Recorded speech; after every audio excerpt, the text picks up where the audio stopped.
وہ ایک گمنام بوڑھا تھا جسے اپنی مادری زبان بلوچی کے علاوہ کوئی اور زبان نہ آتی تھی۔ عربی تو کجا، اسے اردو تک نہ آتی تھی۔ اس کی ساری زندگی دوسروں کی بکریاں چراتے ایک جھونپڑی میں گزری تھی، جھونپڑی جو اس کی اپنی زمین پر نہ تھی، سردار کی زمین پر مجبور اور موسموں کی شدت سے شرمسار کھڑی تھی۔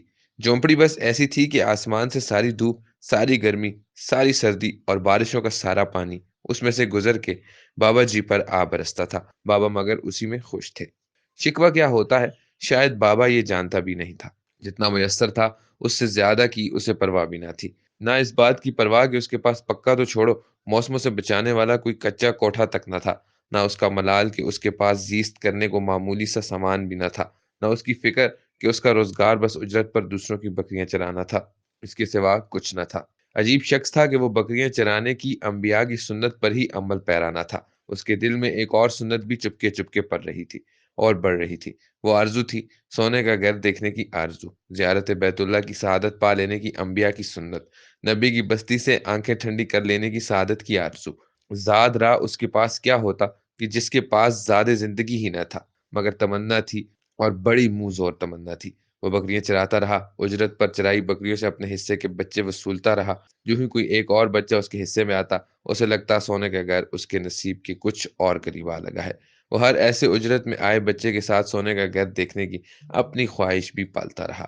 پھر ایک دفعہ جب تن پر اچھے کپڑے نہ تھے، پاؤں میں مناسب جوتا نہ تھا، جھونپڑی میں موسموں کی شدت روکنے کی موزوں صلاحیت نہ تھی، اس کے پاس بکریوں کی اجرت کے کچھ پیسے جمع ہو گئے، تب اس کا چاؤ دیکھا نہ جاتا تھا کہ اس کے دل نے الارم بجایا۔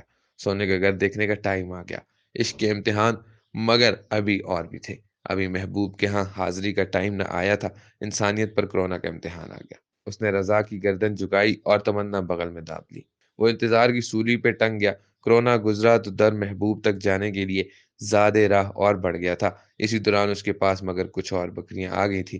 ان بکریوں کا عمر بھر کی جمع پونجی کا، زندگی بھر کی محنت کا اور بھلا کیا مصرف ہو سکتا تھا۔ اس نے بکریاں بیچیں اور در یار دیکھنے کو چل دیا۔ نہ ساتھ کوئی ساتھی، نہ رشتہ دار، مگر اس راہ کا ہر مسافر اپنا ہی تو ہوتا ہے۔ ایک تھیلا بغل میں دابے، بالآخر ایک سویرے وہ سونے کے مدینے میں کھڑا تھا۔ اسے اپنے نصیب پر یقین نہ آتا تھا۔ وہ ڈھل کے کندھوں کے ساتھ بہت آرام سے حرکت کرتا تھا کہ یہ مدینہ تھا جہاں بایزید بھی سانس گم کر بیٹھے۔ وہ مدینہ بلوچستان کی ایک جھونپڑی کا باشندہ مدینے کی شان دیکھ کے دنگ رہ گیا۔ آہ کیا فقیر عجم اور کہاں سلطان عرب!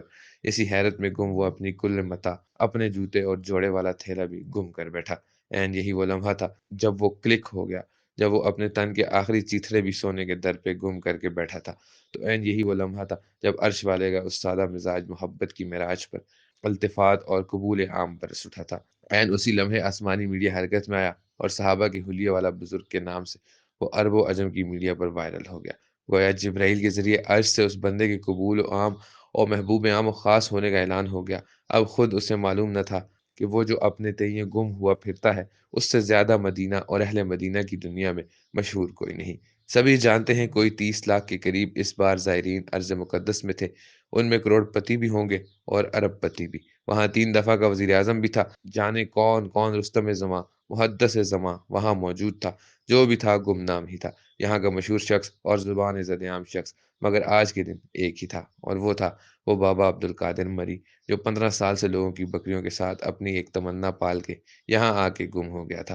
وہ بکری پال تھا تو یقیناً اس کا مالک بھی تو بڑا لجپال تھا۔ اس نے اسے فرش سے اٹھایا اور عرب و عجم میں نامور کر دیا، تاجروں اور تاجوروں سے زیادہ نامور کر دیا۔